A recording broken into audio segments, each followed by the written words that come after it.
Shara made. I hope you've had a really lovely week since the last episode. I've had a great week, so I hope the same for you. I'm going to get straight into my whips. I've only got a couple that I'm actively working on at the moment. I've still got that secret Christmas knitting that I can't show you, and it's really time consuming, so I'm not getting a lot of other knitting done because every time I knit on something else I've got this nagging feeling I should be knitting that Christmas thing, and I know that the person I'm making it for is watching, so I can't wait to show you. I won't actually see this person until New Year's Eve, so I've actually got longer than Christmas Day to knit it. I don't have to have it finished by Christmas Day, thank goodness, because it is nowhere near finished. I don't know what came over me and thought that I could knit probably the most complicated thing I've ever knit for a Christmas present, so you know, a pretty distinct deadline. I'm crazy, but what I've done on it so far looks amazing, so I'm really pleased that I did have such a crazy idea. And I'll film it when I finish it, and I'll insert it into a later podcast so that you can see it, but I won't spoil the surprise for the recipient. So I'll get into some whips that I can actually show you. This one here is a little partially knit Lacy summer sock, and it's for me.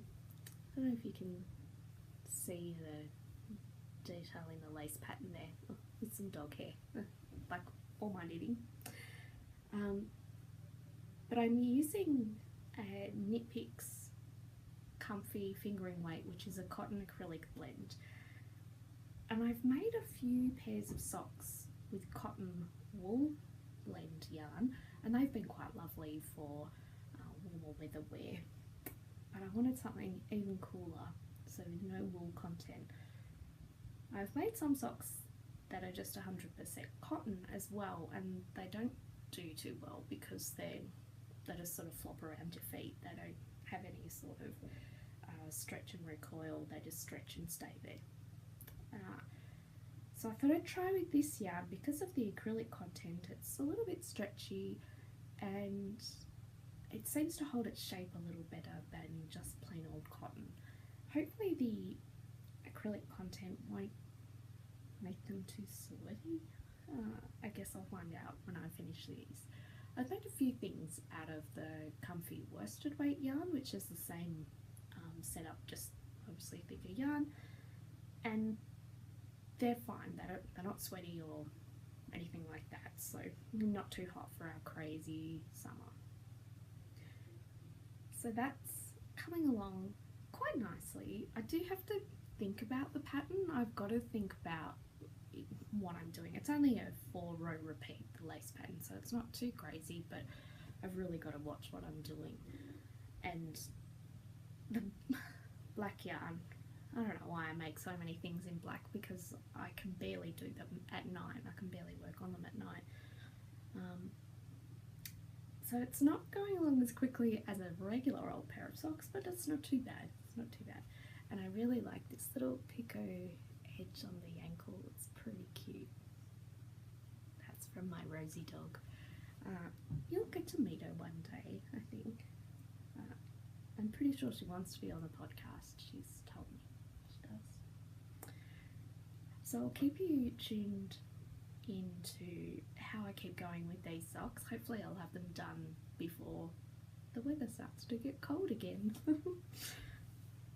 My next whip is another summer piece, and it's a rather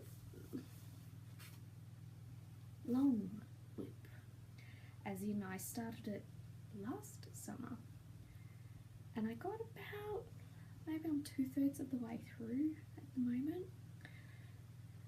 and it was taking me so long because I was working on all sorts of other things that the weather started to cool down before I finished it, and it wouldn't have really been any good in cool weather because I'm using a very fine linen yarn. Let's see. it's a bit hard to show it. It's a top-down raglan cardigan, and it's going to have 3/4 length sleeves, and the band will be in the blue colour in these stripes here. Get a better idea of the colour there, and you can see it's quite an open knit. The fabric's quite open and loose, and that's exactly what I was looking for. I want a little cardigan that I can just pop on over a dress or a t-shirt, but not really for warmth so much, but just to take the chill off or cover up a little bit from the sun, for example. And this yarn is from a seller. I think she only sells on Etsy, but she may have an external website as well. I just don't know about it.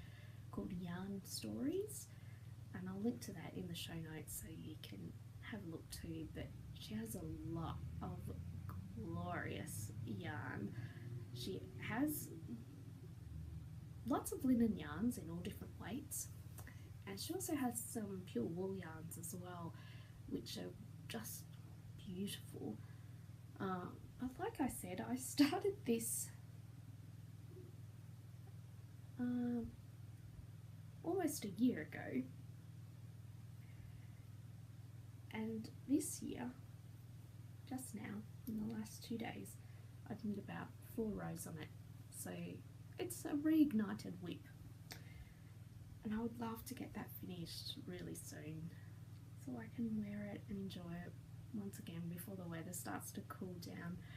Although it is so hot at the moment, I feel like it's never ever going to get cool ever again.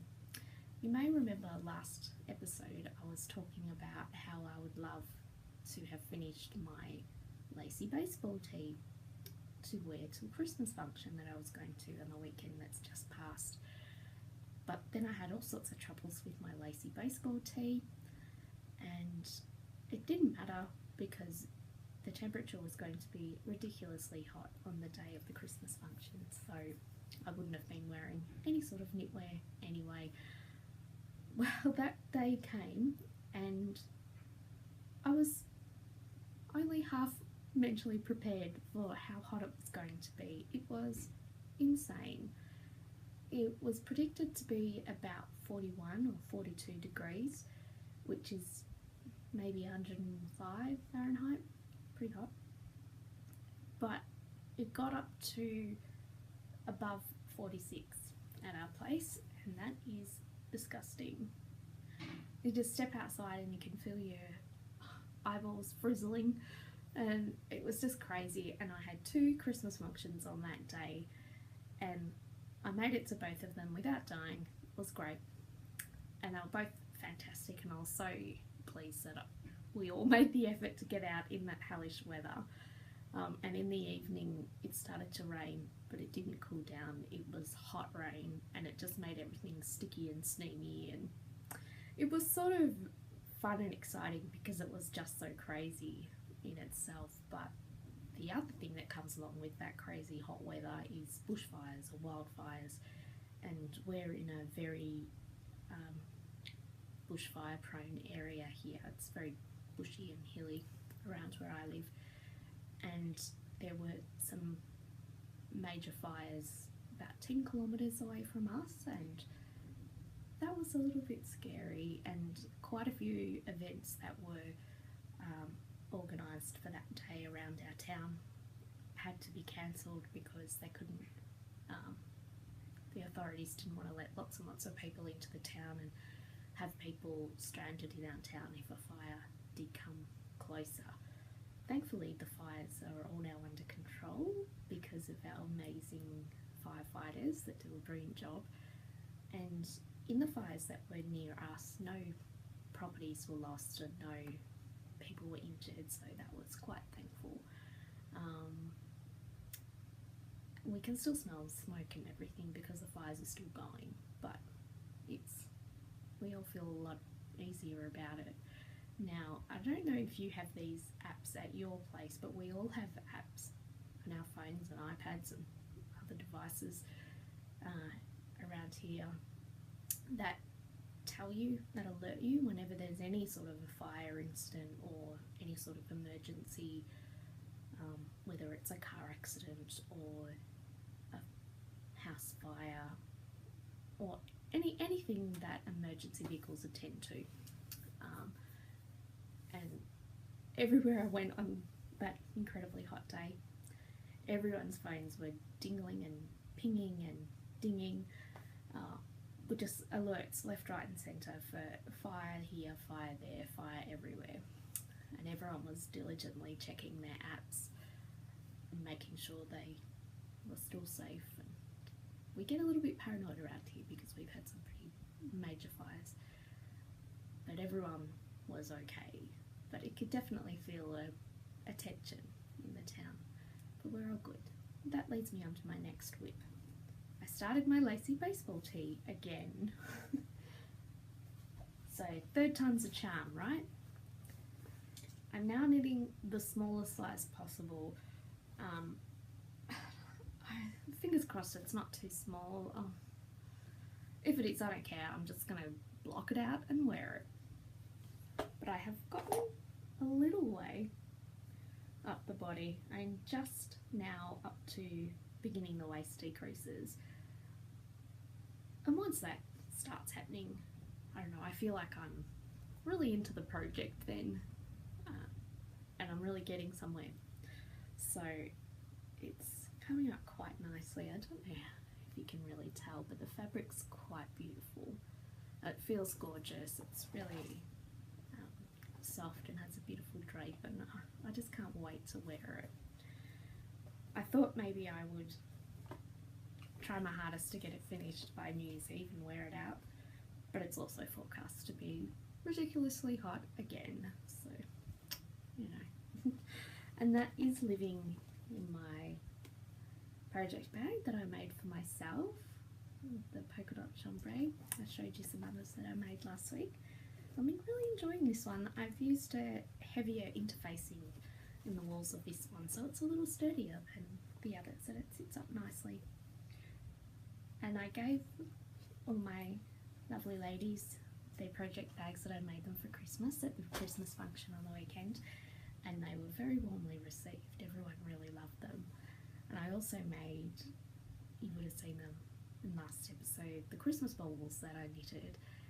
And I knitted several more before the event and put them one each in each project bag, and they were also warmly received. One of the ones that I knitted the night before, of course, leaving it to the last minute, was my favourite, and I didn't get to show you, and I didn't even get a photo of it. I was in too much of a tears to get them all done and ready and finished. Once I handed it over to the recipient, I suddenly realised I hadn't even taken a photo. Oh well, you'll just have to imagine how fabulous it was. Now with my linen cardigan, I forgot to mention a few things about it. It's the Layer Cake cardigan by, hang on, by Jennifer Dasau. Apologies if that is incorrect. I'll add it to the show notes so you can link to it. And it's a quite a popular pattern on Ravelry, so it obviously must be good if lots of people like it and have knit multiples of it for themselves. So I'm looking forward to having that finished. And the yarn that I used, Yarn Stories, are based in Lithuania. I'm not sure if I mentioned that earlier. And they sent me this beautiful shade card. How pretty is that? I love good shade card. And you can see all those gorgeous colours of the linen that they have available. And on the back here they've put a little sample of each weight of the linen yarn. So the 1 ply, 2 ply, 3 ply, 4 ply, and they're They're really beautiful, and I thought that was a nice touch, so you get a good idea of the weight of each yarn. And I've actually got quite a few more colours of this yarn, and I'm thinking about maybe making myself a shawl in the other colours that I have. Just a nice light summery cover up for when you get out the river or the beach or the pool, wherever you're swimming, just to cover over your shoulders so you don't get too sunburned. As you can tell, I'm pretty pale and I get burnt really easily, and I go brown really easily as well, but I end up with all these strange tan marks all over me when you have like your t-shirt's not quite straight and suddenly you've got a wonky tan, or you've got a bracelet on and I've actually got a tan line underneath this bracelet, and of course I have a watch tan line as well, and I always look a bit odd with all my different tans everywhere. So I thought maybe a really light linen shawl could be a good antidote to all my wonky tan lines. I don't know. But that moves me on to finished objects. I've got a couple, but not many, because I'm still working on that secret Christmas knitting. The first one I have is a little cow, and it's leopard print. I don't know if you can tell, but not a realistic leopard print, obviously. I haven't used a pattern for this. I just got a chart from Pinterest and repeated the chart around, and it's actually double knitting, so it's two-sided, if you can see that there. Excuse me, I just need a drink, it's really hot here again.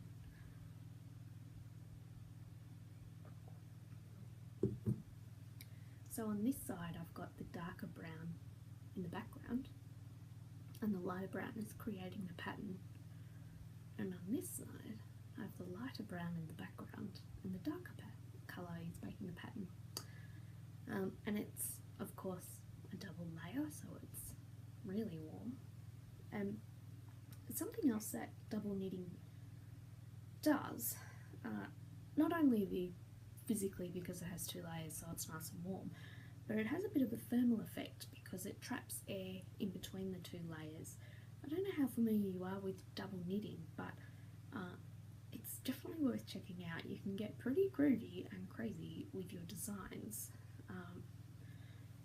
because there's no floats to carry along the back of your work or anything like that. It's easy to keep it nice and neat and even, and it's really easy to work in the round with it as well.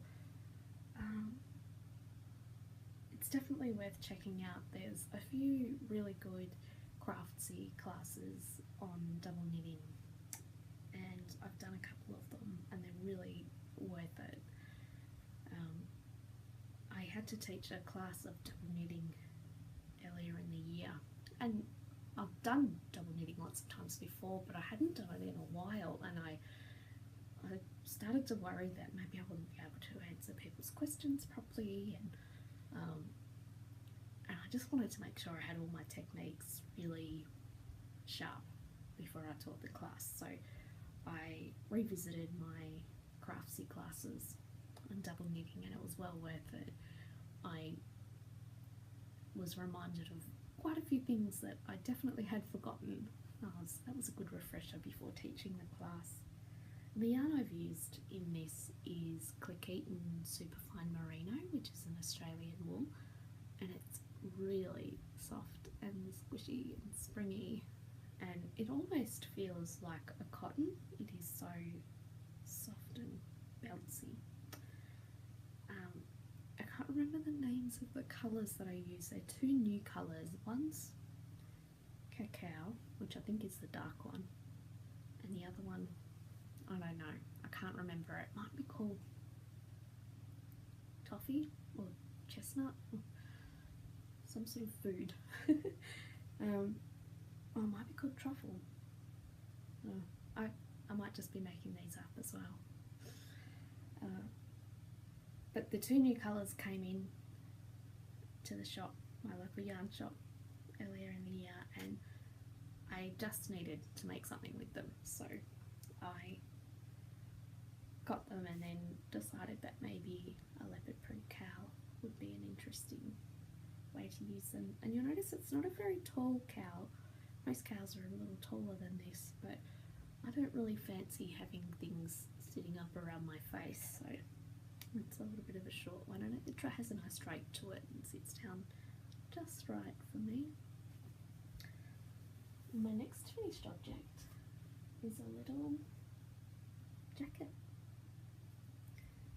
and this one's made out of some sort of mystery grey DK weight cotton that was just in my stash, had no label, but it's very nice, and the mustard colour is Panda Cotton Blend DK in the mineral colourway, and it's one of my favourite colours of that yarn. I use it all the time. And this is Tunisian crochet, and I'll show you the inside because it sort of looks like knitting on the inside. I don't know if you've tried Tunisian crochet before, but it's something that I really love. I love regular crochet as well, but you can do some different things with Tunisian crochet and you get a different look and a different type of fabric, and that is what really appeals to me with Tunisian crochet, and I find it very relaxing, and it's almost a combination of knitting and crochet, so I get the best of both worlds there. And this little jacket is made using the Lacy pattern, which is one of mine, and I've made about 1 billion of these jackets now, both long sleeved and short sleeved. And you can see this one is particularly tiny. This is the newborn size, and this yarn's a little thinner than a regular DK weight, and the gauge on this is a little smaller than the gauge set out in the pattern, so this is a particularly tiny newborn size, but it's for a particularly tiny newborn baby, so that should fit just nicely. It's pretty cute, isn't it? It's got some mother of pearl buttons on there. I love this shape of button. I just got them on eBay, I think, like I bought a packet of 200 or something, and I've used them on everything this year, so I've almost run out, and I tried to get some more and I couldn't find any quite that shape, so I'll have to keep searching. If you know anywhere that sells good mother of pearl buttons in that shape, let me know. Thanks. And as far as acquisitions go, I was having a think about it and then realised that I haven't purchased any new yarn in at least 6 weeks, possibly longer, and I think that is the longest I've ever gone without buying new yarn in maybe the last 5 years. Ridiculous. And I hadn't intentionally put myself on a yarn diet, nothing like that, but I did, just before that, I did buy a rather whopping load of yarn, and all the yarn that I purchased in that big order all had specific projects that they were for, so I didn't just randomly buy 2 skeins of this and 3 skeins of that and they're just languishing in my stash. They've got dedicated projects for them, which is better than just random yarn. So I've been slowly working my way through all those specific projects for all the yarn that I had purchased, and I've been concentrating so much on those that I haven't really thought about buying other yarn. I'm pretty pleased with myself. I don't think I've ever gone that long when I've intentionally been trying to put myself on a yarn diet and only use from my stash. So that's good. Unintentional yarn diet, fine by me. Late last year I did a bit of a stock take of all the yarn in my stash, and of course I was horrified. But I did put put it into a very good system, so I knew exactly what I had and how much, and I could find different things really easily, and that was very good. And I gave a lot of yarn away that I knew I wasn't going to use, things that I didn't like anymore, or I had no more ideas for it, things like that. And that was good. I gave them to good yarny homes. And I decided that I would not buy any random yarn. I would only buy yarn if I had a specific project for it. And I stuck to that reasonably well. It wasn't perfect, but I've done a pretty good job with it over the past year. I have indeed bought more yarn that I could possibly knit in a year, but they've all got dedicated projects to them, so I'm slowly getting better at this. So the only new acquisition I have to show you, new acquisitions that I have, are 2 more birthday presents. And the first one is this beautiful pair of scissors, and they're left-handed. I'm left-handed, obviously, and they are from the Ernest Wright and Son company, through an English company, and my mum got me these amazing shears for my birthday, so thank you, Mum, they're amazing. Now I just want to snip all the things, but I'll control myself. And the other one is some gorgeous fabric that one of my favourite knitting friends, Anne, hello Anne, gave to me on Saturday, and it's beautiful. Look at that. It's got gold bits on it, and upside down foxes, and that's a rabbit upside down. Interesting. And it's got a little bit of a texture to it. I don't know if you can see those there, but absolutely gorgeous. I love it, and there's a few meters there. I haven't decided what I'm going to do with it yet. Maybe I need to master making shirts this coming year. In 2016, maybe that will be the year I figure out how to make grown-up shirts. I've made lots of kids shirts before, button-up shirts, but never successfully made an adult's one, so maybe that's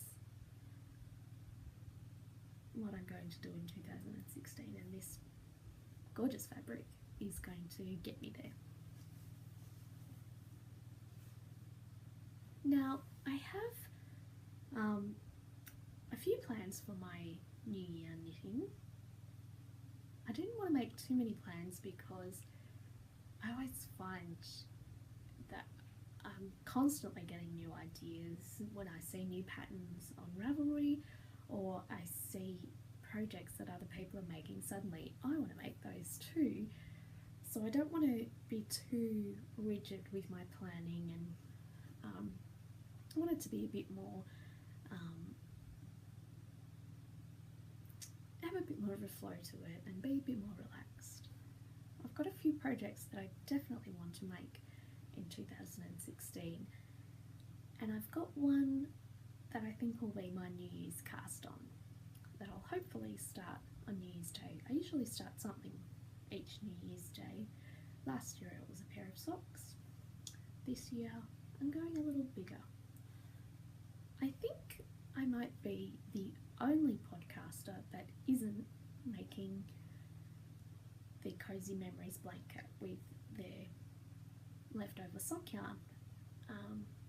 And I love everyone's Cozy Memory blankets. They're so gorgeous, and I love seeing their development as the blankets grow and the podcasters show their beautiful growing Cozy Memories blankets, and all the little minis that they're adding to it that they've gained from swaps, and I love that, love it.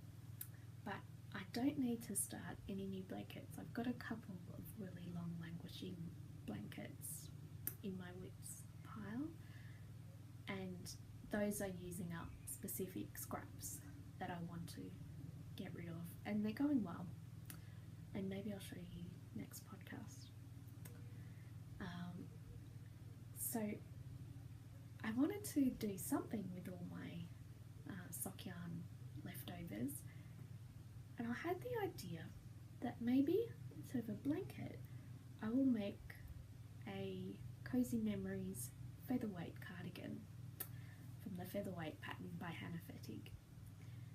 And I've got a lot of leftover sock yarn, like all of us, because I've only got very small feet, and I usually use about 260 meters of yarn to make a pair of socks, so I always end up with loads and loads of leftover sock yarn. I've got these pretty ones, and I thought maybe I would restrict it to hand-dyed sock yarn for this. I've got a lot of, yeah, they look a bit straggly, don't they? And most of them are sock yarns that I've dyed myself. That one's really pretty. I love that one. And that little one as well. A bit fluffy. I don't know whether to include self-striping yarns or not. I don't want to get too precious about it. I really just want to use up all my scraps. I don't know that I've got quite enough to make a whole cardigan right now, so I think it'll be a long-term project that I just keep adding to whenever I get some spare sock yarn. So I might have to knit a few more pairs of socks using hand-dyed yarn so that I've got some more leftover sock yarn to add to my cardigan. I don't know if anyone else is interested in doing a little bit of a knit along, but if you're interested in a New Year knit along and you want some way to use up your sock yarn scraps or any weight yarn that you have a lot of leftovers for, maybe you can think of a project that you'd like to use all those scraps in as well, and just get a bit wild with it. I'm pretty particular about colours and how I put colours together, and I want to try and be less particular and be a bit more relaxed about that. So at the moment I'm keeping all my sock yarn scraps in my bag, this bag, and what I think I'm going to do, I don't know, is just reach in and grab a random ball and then go with that until I run out, and then reach in and grab another random ball and go with that until I run out. I may change my mind, I don't know. Another future cast on that I would like to do, I mentioned it earlier when I was talking about the linen yarn that I was making my layer cake cardigan with. I've got quite a few balls of multiple colours, and I think I've got enough to make an exploration station, the pattern by Stephen West. I'm not sure how the fine linen yarn will go with that pattern construction, so it might take a little bit of experimentation, but I think it could be interesting. I really love that shawl. I love looking at everyone else's, and I think that could be a good option to use up all these beautiful linen yarns that I have that are just hanging around doing nothing, and they really need to be out there in the world. So I think that's what I will do with those. And another future cast on is the Typhoon Shawl by Josh Ricks, or Josh Rikes. Apologies, Josh, for massacring your name there. And it's a really clever shawl design that uses a solid or semi-solid colour of sock yarn and a ball of self-strapping sock yarn, and the straps go one way and the solid goes another way, and it's a really great effect and it looks really good, and it looks like a lot of fun to knit as well. There's lots of short rows and twists and turns, and it looks like an interesting project. So that's another future cast on. Melinda from the Yarn Woman podcast has just finished her typhoon shawl and it's fantastic. So that's really inspired me with that one. And I've got my little show notes down here. That's all my future cast-ons that are definitely set for 2016. The rest of them a bit more relaxed about, and I'll just fit them in when the urge strikes me, I think, along with the school and other things that I suddenly realise I want to knit as well. I hope that the festive season, whether you celebrate Christmas or not, is not too hectic for you, and I hope you're getting a lot of crafting time as well as a lot of family time or time with friends. It's always good, and I hope the weather isn't crazy at your place. It's forecast to be ridiculously hot again for Christmas Day.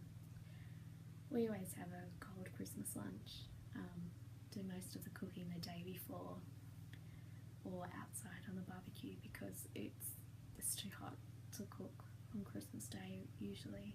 We've got a lot of seafood happening this year, which I'm excited about. I love seafood and I love locally made things, local produce, which is going to be gorgeous. I'm really looking forward to it, and I hope you have a gorgeous day with your family, and if Christmas is your thing, and I will see you again next week. And thanks so much for joining me, and thank you so much for all the well wishes and all the lovely messages and all the advice and information. It's really overwhelming how lovely people are, and it's so nice to be a more interactive member of the podcasting community and just the knitting community, crafting community in general. It's a real treat, it really is, and I will see you again next week. Thank you.